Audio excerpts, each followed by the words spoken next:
Los músculos del compartimiento anterior del antebrazo se van a disponer en tres planos, en el superficial, el medio y el profundo.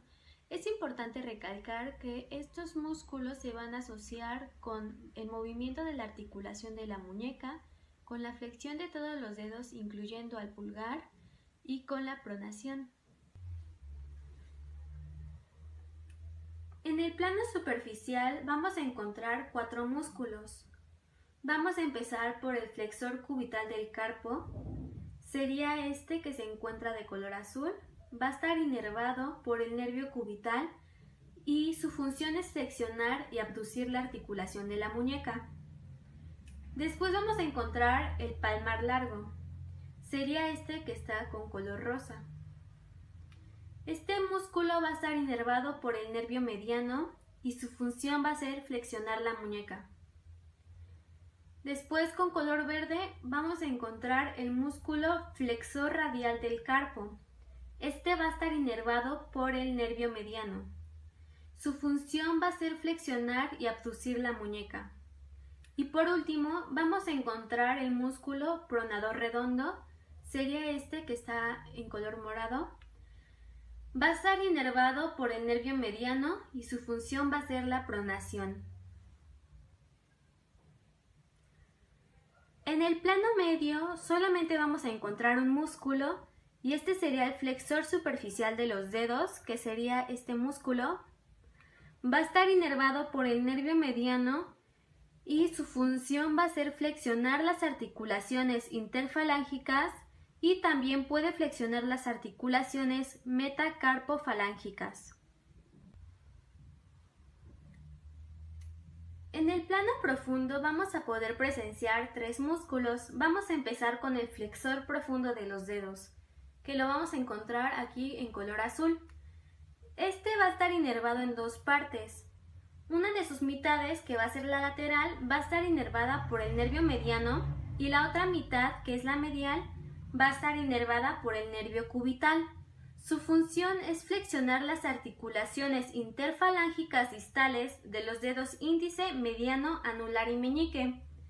El segundo músculo que vamos a encontrar va a ser el flexor largo del pulgar, que lo vamos a encontrar en color verde. Este va a estar inervado por el nervio mediano y su función va a ser que va a flexionar la articulación interfalángica del pulgar. Y por último vamos a encontrar el pronador cuadrado. Este músculo va a estar inervado por el nervio mediano y su función va a ser la pronación. Los nervios del compartimiento anterior del antebrazo van a ser los siguientes. Vamos a empezar con el nervio mediano. Este nervio va a inervar todos los músculos del compartimiento anterior del antebrazo, excepto el flexor cubital del carpo y la parte medial del flexor profundo de los dedos. Este nervio va a abandonar la fosa cubital pasando entre las dos cabezas del músculo pronador redondo y entre las cabezas húmero-cubital y radial del músculo flexor superficial de los dedos. Después vamos a encontrar al nervio cubital, que sería este. Este nervio discurre por el antebrazo y la mano donde emite la mayoría de sus ramos principales. En el antebrazo, el nervio cubital inerva solo el músculo flexor cubital del carpo y la parte medial del músculo flexor profundo de los dedos. Y por último, vamos a encontrar al nervio radial, que sería este. Este nervio se bifurca bajo el borde del músculo braquioradial en el límite lateral de la fosa cubital en sus ramas profundas y superficial. Arterias. Vamos a tener dos ramas terminales, una rama lateral, que es la arteria radial, y una rama media, que es la arteria cubital. La arteria cubital va a ser la continuación para formar el arco palmar superficial de la mano, hundiéndose a una rama colateral de la arteria radial. La arteria radial va a estar entre el tendón del músculo braquioradial y el tendón del músculo flexor.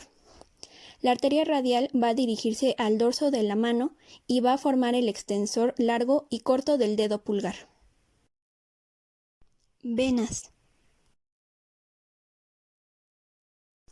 Vamos a tener una vena basílica, una cefálica y una media. Estas tres venas van a formar la M venosa.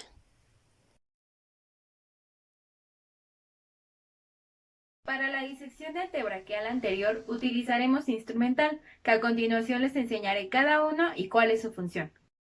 El mango de bisturí o escapelo del número 3 en la cabeza posee una ranura donde la hoja de bisturí se desliza y hace clic. Esto nos indicará que está correctamente puesta. Hojas de bisturí hay de diferentes tamaños y tiene que concordar con el mango. Esto es para hacer cortes en la piel. Tijeras de mayo, su función es cortar y además podemos seccionar tejidos duros. Pinzas de Kelly, que van a ser los instrumentos de aplastamiento en donde queramos en la piel separar sin estorbar la disección y tener una mejor visualización de los tejidos. Separadores de Farabeuf, su función va a ser traccionar el tejido para ver las estructuras más profundas del antebraquial anterior y poder visualizar los músculos del plano superficial. Tijeras curvas, que van a ser para cortar tejidos profundos y delicados, como puede ser la capa de grasa que se encuentra debajo de la piel o las fascias de los músculos para ir seccionando y explorando. Pinzas con dientes sirven para agarrar la piel dura e ir separando tejidos. Para suturar utilizaremos pinzas portahojas, aguja curva, pinzas sin dientes e hilo para suturar.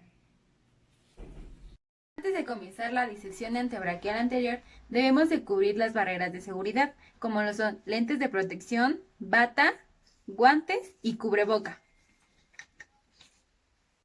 Ahora hablaremos de cómo realizar la disección de antebraquial anterior. Lo primero es recostar al cadáver en decúbito supino, es decir, boca arriba, piernas extendidas y brazos alineados y con las palmas hacia arriba. Posteriormente, con tablas debajo de sus brazos, colocaremos en la muñeca hilo alrededor para tener un mayor campo de visualización y también firmeza. Empezaremos a realizar un corte en la parte media del antebrazo y dos cortes, uno en la fosa cubital y otro en el flexor de la muñeca para tener así una visualización mejor y explorar en distintos planos. Antes de empezar con la disección como tal, debemos marcar referencias óseas en el cadáver. Estas son la fosa cubital y el flexor del carpo. Ya con estos puntos de referencia marcado, podemos seguir con la disección. Empezaremos efectuando una incisión vertical a lo largo del antebrazo hasta el carpo. Realizamos una incisión circular alrededor de la fosa del codo y el carpo. Y reclinamos la piel medial y lateral del compartimiento flexor y exponemos la fascia del antebrazo y el retináculo de los músculos flexores. Aquí se muestra una visión anterior del antebrazo que muestra las estructuras superficiales y continuamos la incisión vertical en la línea media hasta llegar hasta nuestro límite. Identificamos la red venosa en el compartimiento flexor y en la fosa del codo. Seguimos las tributarias de la vena basílica e identificamos la vena mediana del codo que conecta las venas basílica y cefálica. Aquí se muestra la fosa del codo que muestra las estructuras superficiales, y una vez identificada la vena cefálica, seguimos su trayecto proximalmente hacia el brazo. Lateral a la vena cefálica, identificamos el nervio cutáneo lateral del antebrazo o el nervio cutáneo antebraquial lateral. Una forma sencilla de identificar los músculos del antebrazo es exponerlos desde el carpo hacia la fosa del codo.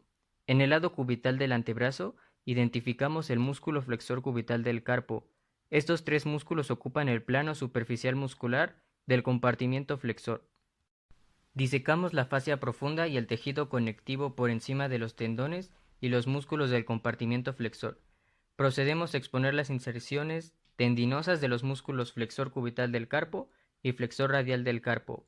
Aquí se muestra una visión anterior que muestra las unidades musculotendinosas. Separamos el flexor cubital del carpo y en el espacio entre este y el flexor superficial de los dedos identificamos un haz grueso de tejido conectivo que rodea la arteria y el nervio cubital.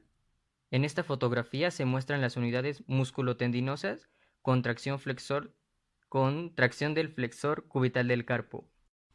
Con ayuda de unas tijeras separamos el tejido conectivo situado sobre la arteria y el nervio cubital. Aquí se muestra una visión anterior del carpo y sus unidades musculotendinosas. Seguimos separando el músculo flexor superficial de los dedos. Debajo del flexor superficial de los dedos, identificamos el músculo flexor profundo de los dedos. Retiramos el tejido conectivo laxo situado sobre el flexor profundo de los dedos. Esta es una visión anterior del antebrazo, contracción del músculo flexor superficial de los dedos y que muestra el plano intermedio. Identificamos la arteria radial entre los músculos brachiorradial y flexor radial del carpo. Aquí se muestra una visión anterolateral de la porción distal del antebrazo. Se muestra el paquete vasculonervioso radial. Separamos más el músculo brachiorradial y exponemos la arteria radial en el antebrazo. Cortamos la aponeurosis bicipital para seguir la arteria radial hasta el punto en donde se ramifica de la arteria braquial. Asimismo, identificamos la arteria cubital, el nervio mediano y la vena satélite. Aquí vemos la fosa del codo con la aponeurosis bicipital reclinada y que muestra la arteria braquial y el nervio mediano. Levantamos las arterias braquial y radial y exponemos la arteria cubital con sus ramas. En este punto utilizaremos un separador entre los músculos brachiorradial y flexor superficial de los dedos para exponer las estructuras más profundas. Aquí podemos ver la fosa del codo con la aponeurosis bicipital seccionada que muestra la bifurcación de la arteria braquial y también una visión anterior de la fosa del codo que muestra las estructuras vasculonerviosas. Seguimos el curso de las arterias cubital y radial e identificamos las arterias recurrente cubital y recurrente radial. Seguimos el recorrido del nervio mediano cuando pasa por la fosa del codo y entra en el antebrazo entre las dos cabezas del pronador redondo y observamos la arteria cubital entrando en el antebrazo profundo a la cabeza cubital del músculo pronador redondo. Exponemos los límites del pronador redondo y separamos la arteria radial. Separamos cuidadosamente la cabeza humeral del pronador redondo de la cabeza cubital subyacente y del músculo flexor superficial de los dedos. Aquí se muestra una visión anterolateral que muestra la arteria radial y la musculatura.